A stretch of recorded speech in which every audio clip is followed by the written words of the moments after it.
మతం మారితే కన్నతండ్రి మారినట్టేనా? బైబుల్ అలాగే రాజ్యాంగం ఏం చెప్తున్నాయి ఆలోచిద్దాం. మతం మారితే తండ్రిని మార్చినట్టేనా? సమాజానికి, విశ్వాసులకి ఒక స్పష్టమైనటువంటి సందేశం ఇవ్వడానికి ఈ సమయాన్ని కేటాయించాం. నా ప్రియమైనటువంటి దేశ ప్రజలకు, వీక్షకులకు నా హృదయపూర్వకమైనటువంటి నమస్కారాలు తెలియపరుస్తూ ఉన్నాను. ఈరోజు మన సమాజంలో తరచుగా, లేకపోతే గత కొద్ది రోజులుగా వినబడుతున్నటువంటి ఒక సున్నితమైనటువంటి ఆవేదనతో కూడినటువంటి ప్రశ్న: ఒక వ్యక్తి తన విశ్వాసాన్ని లేదా మతాన్ని మార్చుకుంటే అతను కన్నతండ్రిని మార్చినట్టేనా అనేటువంటి ప్రశ్న వినబడుతూ ఉంది. ఇది చాలామందిలో అపార్థము, అనార్థాన్ని తీసుకొని వస్తూ ఉంది. ఈ మాట చాలామంది భావోద్వేగంతో అంటుంటారు. అయితే ఈ విషయాన్ని ఒక వివాదంగా కాకుండా సత్యం వైపు, ప్రేమ వైపు, బైబుల్ వెలుగులో మన దేశ రాజ్యాంగం మరియు సమాజ నిర్మాణ పరిధులు ఆలోచించడానికి ఈరోజు సమయాన్ని కేటాయించాం. మనం సత్యం తెలుసుకున్నప్పుడు అపోహాలు, అపార్థాలు తొలగిపోయి మనుషుల మధ్య ఐక్యత, ప్రేమ అనేటువంటిది పెరుగుతుంది. కాబట్టి అపార్థముగా కాకుండా అర్థం చేసుకోవడానికి ప్రయత్నం చేయండి. ఇప్పుడు కన్నతండ్రి అనేటువంటి వాడు శరీర సంబంధి, సృష్టికర్త అయినటువంటి ఆయన ఆత్మ సంబంధి. ఇక్కడ ముఖ్యమైనటువంటి విషయం ఏమిటి అని అంటే, రక్తాన్ని ఇచ్చేదేమో కన్నతండ్రి, ప్రాణాన్ని ఇచ్చేదేమో సృష్టికర్త దేవుడు. మొదటిగా మనం అర్థం చేసుకోవాల్సినటువంటి విషయం ఏమిటనంటే, కన్నతండ్రి ఎవరు, సృష్టికర్త ఎవరు అనే విషయం అర్థం చేసుకోవాలి. ఇప్పుడు కన్నతండ్రి అనేటువంటి విషయానికి వస్తే, మనకు జన్మనిచ్చి అలాగే రక్తాన్నిచ్చి పెంచి పెద్ద చేసినటువంటి వారు మన కన్నతండ్రి. ఈ శరీర సంబంధమైన బంధము అమూల్యమైనది, విలువైనది కూడా. దాన్ని ఏ మానవుడు, ఏ విశ్వాసం కూడా మార్చలేదు. ఒక వ్యక్తి యేసుక్రీస్తును నమ్మినంత మాత్రాన అతని డిఎన్ఏ మారదు. ఒక వ్యక్తి యేసుక్రీస్తును నమ్మినంత మాత్రాన రక్తం మారదు. అతని వంశవృక్షము కూడా మారదు. కన్నతండ్రి ఎప్పుడు కూడా కన్నతండ్రిగానే ఉండిపోతూ ఉంటాడు. అయితే సృష్టికర్త అయినటువంటి దేవుడు, ఆయన హెవెన్లీ ఫాదర్, క్రియేటర్, సకల మానవాళికి జీవాన్ని, ఊపిరిని ఇచ్చినటువంటి సృష్టికర్త దేవుడు. బైబిల్లో అపోస్తుల కార్యం 17వ అధ్యాయం 26వ వచనంలో ఇలాగ రాయబడింది: ఆయన ఒక్కని నుండి సమస్త జాతులను, మనుషులను సృష్టించి భూమి మీద అంతటా కాపురం ఉండకు నిర్ణయించినని. ఒకరి నుండి జాతులు, మనుషులు అనేటువంటి వారు వచ్చారు. కనుక సృష్టికర్తను తెలుసుకోవడం అంటే కన్న తండ్రిని ఎప్పటికీ తృణీకరించినట్టు కాదు. మన ఇప్పుడు ఏమంటారు,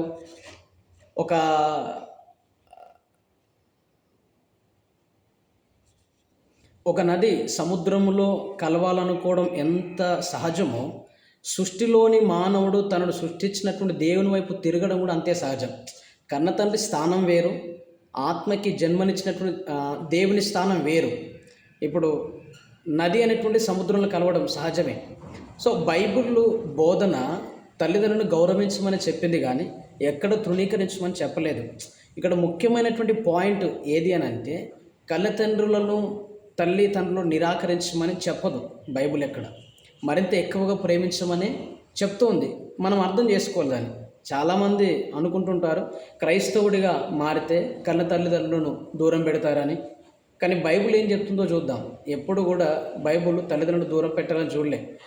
ఆజ్ఞలలో 10 ఆజ్ఞలలో ఒక ఆజ్ఞ ఏంటి అంటే, నీవు దీర్ఘాయుష్మంతుడు అవునట్లు నీ తల్లిని తండ్రిని సన్మానించమని. అంటే గౌరవించండి, గణపరచండి, సన్మానించండి, ప్రేమించండి అని చెప్పింది. మానవ సంబంధాలలో దేవుడిచ్చినటువంటి మొదటి ఆజ్ఞ అది ఏదైనా ఉందంటే తల్లిదండ్రులను గణపరచడం, సన్మానించడం. ఎఫెసీ పత్రికలో కూడా వాక్యం ఏం చెప్తుందంటే, పిల్లలారా ప్రభునందు మీ తల్లిదండ్రులకు విధేయులండి, ఇది ధర్మమే అని చెప్పింది. యేసుక్రీస్తు ప్రభువుల వారు ఎక్కడ కూడా మాదిరి చూపించాడు, కానీ ఎవరికి వ్యతిరేకంగా నిలబడలే. ఆయన ఇచ్చిన మాదిరి సిలువలో ఉన్నప్పుడు కూడా యేసుక్రీస్తు ప్రభువుల వారు తను అనుభవిస్తున్న ఘోరమైన మరణ వేదనలో కూడా తన తల్లిని తన ప్రియులైనటువంటి వారికి ఆయన అప్పగించాడు. బాధ్యతాయుతంగా అమ్మా నీ కుమారుడు అని చెప్పి తన తల్లి ఒక బాధ్యతను నెరవేర్చినట్టే కనబడుతుంది. ఇక్కడ బైబిల్ ఎక్కడ కూడా తల్లిదండ్రులను తృణీకరించమని కానీ తల్లిదండ్రులను మార్చమని కానీ చెప్పలేదు. కాబట్టి నిజమైన బైబిల్ సత్యాన్ని నమ్మిన వ్యక్తి కళ్ళ తల్లిదండ్రులను నిర్లక్ష్యం చేయడు. ఒకవేళ ఎవరైనా క్రీస్తు నమ్మి తల్లిదండ్రులను ద్వేషిస్తే అతడు బైబిల్ బోధనను సరిగ్గా అర్థం చేసుకోవాలని అర్థం. కాబట్టి ఈ రోజుల్లో మతం మారితే తండ్రిని మార్చినట్టే అనేటువంటిది బైబిల్ బోధన కాదు. మతం మారినంత మాత్రాన తల్లిని మారవాలనేది. సమాజం మరియు భారత రాజ్యాంగ దృష్టిలో విశ్వాసం అనేటువంటి దానికి ఒక పాయింట్ ఉంది. ఏంటి? విశ్వాసం అనేది ఆత్మకు సంబంధించింది. దేశభక్తి అనేటువంటిది మరియు కుటుంబ సంబంధాలను భౌతికమైనటువంటివి. మన భారతదేశము మనకిచ్చినటువంటి రాజ్యాంగంలో ఆర్టికల్ 25లో మన రాజ్యాంగం యొక్క సృష్టికర్త డాక్టర్ బిఆర్ అంబేద్కర్ గారు ప్రసాదించినటువంటి భారత రాజ్యాంగంలో ఆర్టికల్ 25లో ప్రతి పౌరునికి తన మనస్సాక్షికి అనుగుణంగా నచ్చిన విశ్వాసాన్ని ఆచరించేటువంటి ప్రచారం చేసుకునే స్వేచ్ఛనిచ్చింది. అంటే మత స్వేచ్ఛకు హక్కునిచ్చింది. ఏ విశ్వాసం వైపు అయినా, ఏ మతం వైపు అనేటువంటిది అది వారి ఇష్టం, అది వారికి స్వేచ్ఛ ఉంది. మతం విశ్వాసం అనేది ఒకరి వ్యక్తిగతమైనటువంటి నిర్ణయం. మతం మారదు. అంటే మతం మారినంత మాత్రాన మనం కన్న పేగును తృణీకరించినట్టు కాదు.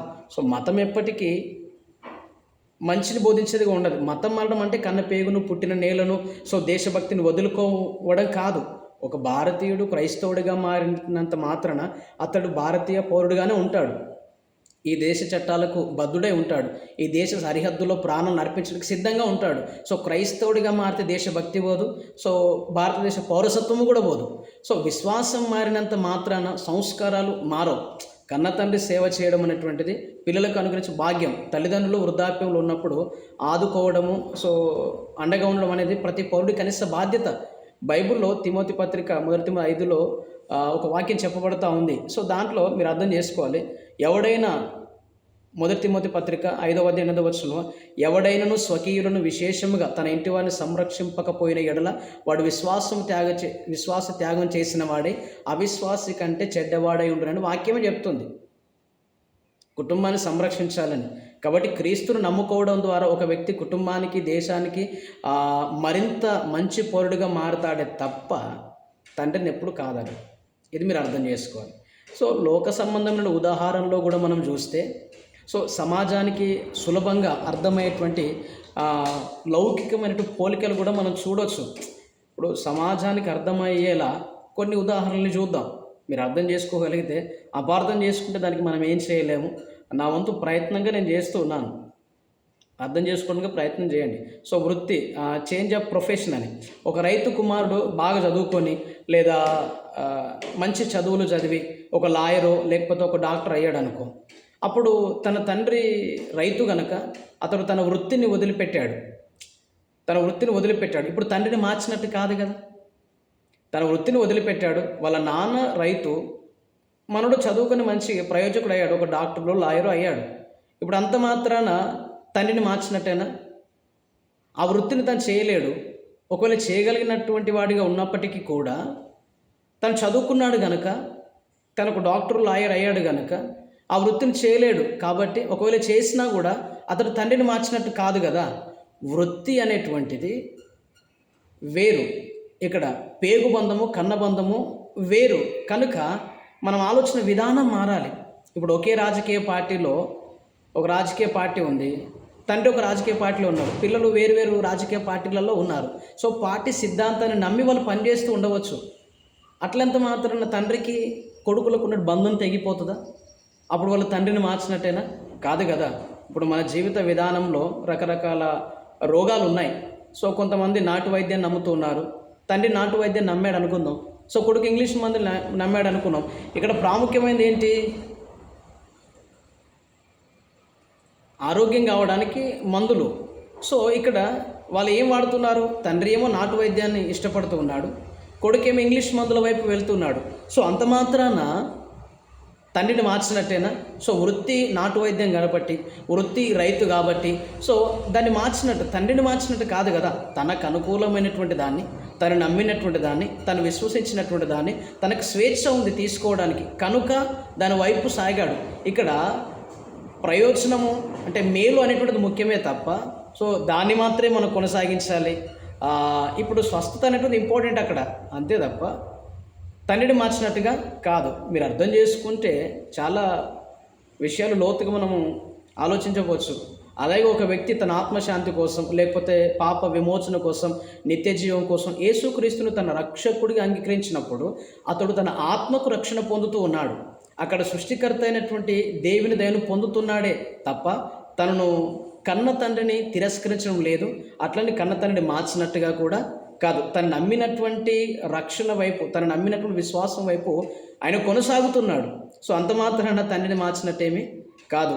నా ప్రియమైనటువంటి దేశ ప్రజలకి, ఇలాంటి భావోద్వేగంతో కూడినటువంటి మాటలు రెచ్చగొట్టే మాటలు మాట్లాడే వారికి మతం మారితే తండ్రిని మార్చినట్టు అనే మాట ఆవేశంతో లేదా సరైన అవగాహన లేకపోవడం వల్లే అనే మాట మాత్రమే తప్ప నిజమైనటువంటి క్రైస్తవ విశ్వాసం ఏంటి అని అంటే కన్న తల్లిదండ్రులను మరింతగా ప్రేమించమని దేవుని వాక్యం చెప్తుంది, గౌరవించమని వాక్యం చెప్తుంది, వారిని పట్టించుకోమని వాక్యం చెప్తుంది, కుటుంబాన్ని నిర్లక్ష్యం చేయొద్దని వాక్యం చెప్తుంది, సమాజంలో సమాధానంగా ఉండమని వాక్యమే చెప్తుంది. రోమిలకు రాసిన పత్రిక 12:18 సో దేశ ప్రజలందరి కొరకు, ముఖ్యంగా నాయకుల కొరకు, అధికారుల కొరకు, ప్రభుత్వాల కొరకు, మనుషులందరి కొరకు ప్రార్థన చేయమని వాక్యం చెప్తుంది. కాబట్టి సత్యాన్ని గ్రహిద్దాం, అనుమానాలను అపోహాలను పక్కన పెట్టి ప్రేమతో ఐక్యతతో జీవించడానికి మనం ఇష్టపడదాం. దేవుడు మిమ్మల్ని మీ కుటుంబాలని దీవించునుగాక. సో మీరు అర్థం చేసుకోవాల్సిన విషయం ఏమిటి అని అంటే, సో దేవుని వాక్యం ఎప్పుడు కూడా, యేసుక్రీస్తు ప్రభుల వారు ఎప్పుడు కూడా సో తల్లిదండ్రులను అగౌరవపరచాలి, తల్లిదండ్రులను తృణీకరించాలి, తల్లిదండ్రులను పక్కన పెట్టాలి, నన్ను నమ్మినారు కాబట్టి మీరు తల్లిదండ్రులను గౌరవించదని వాక్యం ఎక్కడ చెప్పలేదు. కనుక ప్రజలందరూ కూడా ఈ విషయాన్ని ఆలోచన చేయాలి. సో ఈ మాట ఎవరైతే మాట్లాడుతున్నారో మతం మారినటువంటి వాడు కన్న తండ్రిని మార్చినట్టే అని, సో మనం ఏ తల్లిదండ్రులకైతే పుట్టామో మనం ఎక్కడికి వెళ్ళినా తల్లిదండ్రులు అనేటువంటి వారు ఎప్పటికీ మారరు.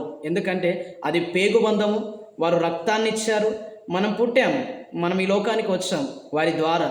కనుక ఇప్పుడు మనం ఈ దేశాన్ని వదిలిపెట్టి వేరే దేశానికి వెళ్తున్నాం, అప్పుడు కన్న తండ్రిని మర్చిపోయినట్ట, లేకపోతే వారు మారినట్ట?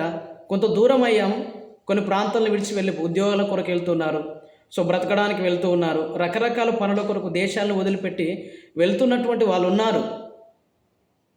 వారు తల్లిదండ్రులు మార్చినట్టేనా? కాదు కదా. అర్థం చేసుకోవడానికి ప్రయత్నం చేయండి, అపార్థం చేసుకోకండి. దేవుని వాక్యం ఎప్పుడు కూడా మనుషులందరినీ ప్రేమించమని చెప్పింది. సో ఎవరి విశ్వాసం వారిది, ఎవరి నమ్మకత్వం వారిది, ఎవరి నేపథ్యం వారిది. వారికి ఇష్టమైనటువంటి వాటిల్లో వారికి మేలైనది, లేకపోతే వారికి మంచి జరుగుతుందన్నప్పుడు ఏ విశ్వాసం వైపైనా వాళ్ళు వెళ్ళొచ్చు. సో కాబట్టి మీరు అర్థం చేసుకోవడానికి ఇష్టపడతారని నమ్ముతూ నేను ఈ మాటలు ముగించడానికి ఇష్టపడుతూ ఉన్నాను. ఇది ఎవరిని కించపరచడానికి కానీ, లేకపోతే ఒక సమాజం వైపు సపోర్ట్ చేయడానికి కానీ చేసినటువంటి వీడియో కాదు, కేవలం అవగాహన కొరకు మాత్రమే చేసింది. అంటే బైబుల్ వాక్యము ఏం చెప్తుంది, మతం మారితే కన్న తండ్రిని మార్చినట్టేనా అనేటువంటి దానికి అసలు బైబుల్ ఏం చెప్తుంది? కన్న తండ్రిని మార్చుకోమని చెప్తుందా, లేకపోతే తల్లిదండ్రులను గౌరవించమని చెప్తుందా? ఈ విషయం అర్థం చేసుకుంటారని ప్రేమతో దేశ ప్రజలకి ఈ వీడియో అంకితం చేస్తున్నాను. అపార్థం చేసుకోకుండా ఆలోచించడానికి ప్రయత్నం చేయండి, సత్యం వైపు అడుగులు వేయండి. సో ప్రేమతో, ఐక్యతతో, సమాధానంతో కలిసి నడవడానికి ఇష్టపడండి. ఎవరిపైన ఎవరు ద్వేషాలు కానీ పగలు కానీ పెట్టుకోకండి. మీకు నచ్చినటువంటి విశ్వాసం వైపు, మార్గం వైపు, సో యేసుక్రీస్తు అనేటువంటి ఈ మార్గం వైపు నచ్చితే నడవండి. ఎవరిని బలవంతం లేదు, ఎవరిని బలవంతంగా కూడా క్రైస్తవ్యంలోకి తీసుకొని వచ్చే ఉద్దేశము లేదు. సో అది దేవుని యొక్క ప్రణాళిక కూడా కాదు. గనుక ప్రజలందరికీ నా మనవి, నా ప్రేమపూర్వకమైనటువంటి విన్నపము, ఇది కేవలం అవగాహన కొరకు చేస్తున్నదే. సో బ్యాక్గ్రౌండ్స్ ఏమీ లేకపోతే వీడియో ఎడిటింగ్స్ ఏమీ లేకపోవచ్చు. నేను డైరెక్ట్గా ఈ విషయం చెప్పాలి అనుకున్నాను కనుక నేను చెప్తున్నాను. ఆలోచించండి, అపార్థం చేసుకోకండి. దేవుడు మిమ్మల్ని మీ కుటుంబాలను దీవించునుగాక. Thank you everyone.